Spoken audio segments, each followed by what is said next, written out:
Ladies and gentlemen, happy Friday. Y'all know what it is. It's time to make these picks. So, first, let's start off with the Eagles and the Vikings. Now, I've been struggling with both picks, like that game and the Patriots and Jags game. I've been struggling, man, back and forth, back and forth, back and forth. So, like on one hand, the Eagles, they have outstanding defense. So does Minnesota. Technically, Minnesota has the number one defense, but we all know that's really the Jags. The eye test tells us that's the Jaguars with the number one defense.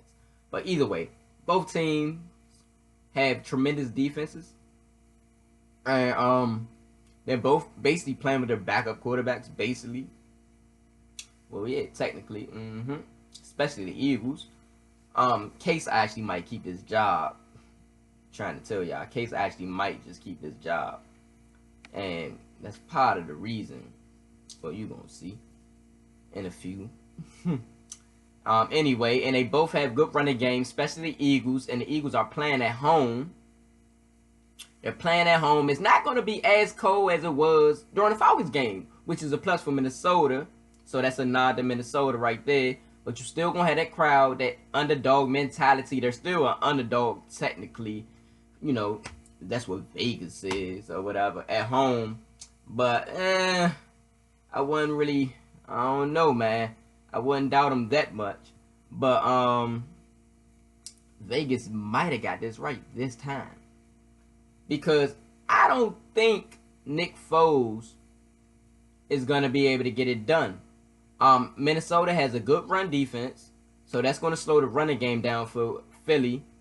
And I just believe Nick Foles will make a couple mistakes, like a couple bad passes, maybe an interception or two, that'll basically turn the game around for Minnesota. It's going to be a tight game, and even though Case, he throws it up for grabs, like at least once or twice a game, but that's the mentality and the risk that really pays off for him.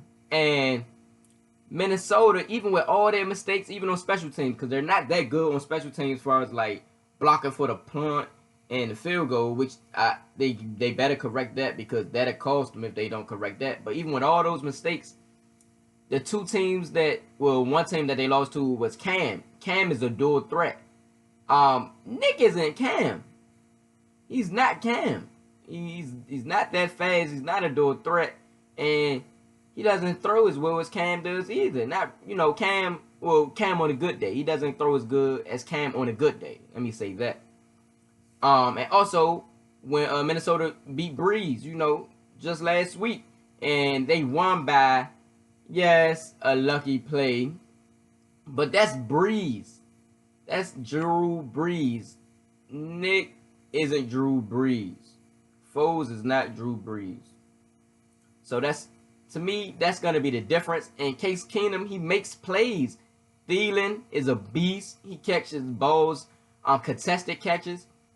Diggs as well. Diggs has the speed, and I believe that play calling will be better than the Falcons' play calling.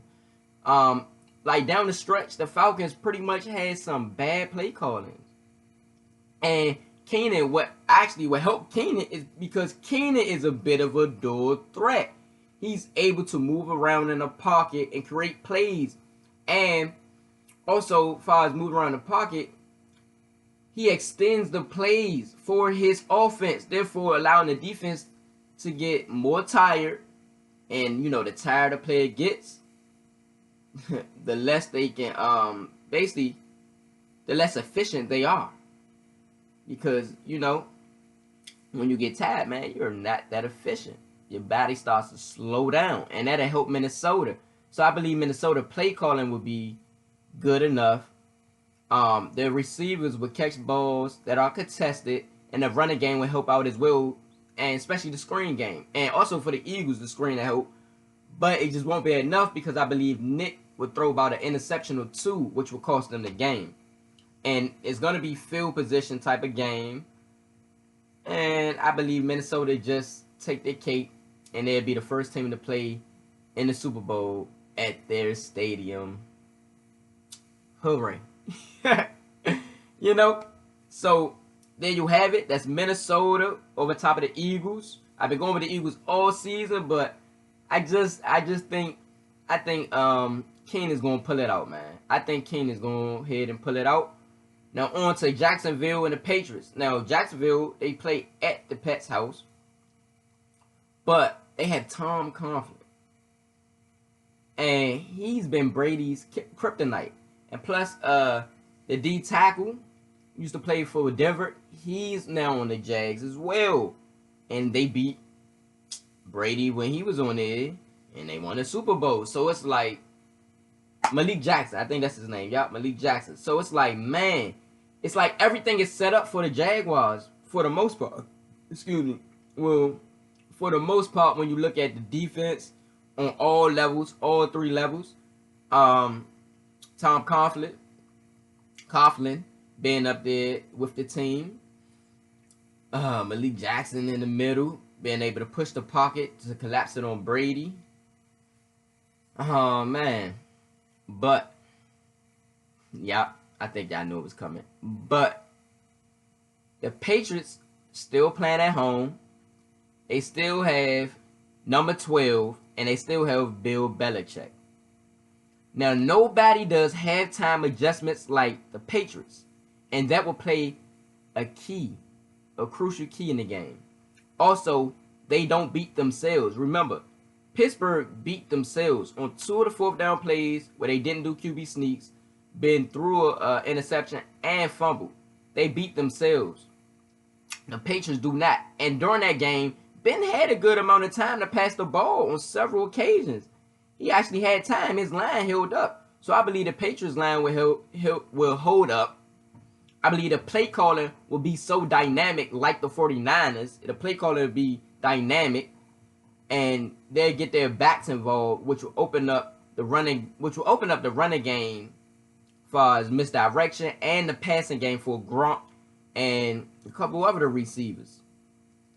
Well, Gronk's a tight end, but y'all know what I mean. And I just think Brady will make a couple key passes to win them the game. And this might be a game as far as like the Patriots win by field goal. It's going to be a tight game, just like Minnesota and the Eagles. Both games are going to be tight. But I think the Patriots will win because of a field goal and because Blake Bortles, I think he's going to play well, but just not good enough. I think he might throw a couple interceptions, maybe. And they're going to force Blake to beat them because they're going to take pretty much Forsett out the game. That's what the Patriots do. They take away your best option and make the secondary options beat them. And I don't believe it'd be enough. It would just be short. And one thing nobody hasn't talked about is special teams. I believe special teams will play a part too, and the New England Patriots will take advantage of that. And that will allow them to get a short field, and they'll take advantage of the short field and score a couple times. Or maybe just score that once they take advantage of the special team. They score that time. And the fact that they're playing at home and they are so keyed in. Like, as an organization, the Patriots are so keyed in. They're so keyed in, man, that they're going to go ahead and take this. They're going to win. So, that's the Patriots over the Jags. Y'all better go with your boy. I ain't going to lie. It's been hard, but I believe it's going to be the Patriots and Minnesota in the Super Bowl. On the way to Minneapolis. And I'm going to make my pick then. Not before. Not giving you all any goods yet. Except for these that I just laid down just now. So, go ahead. Check me out.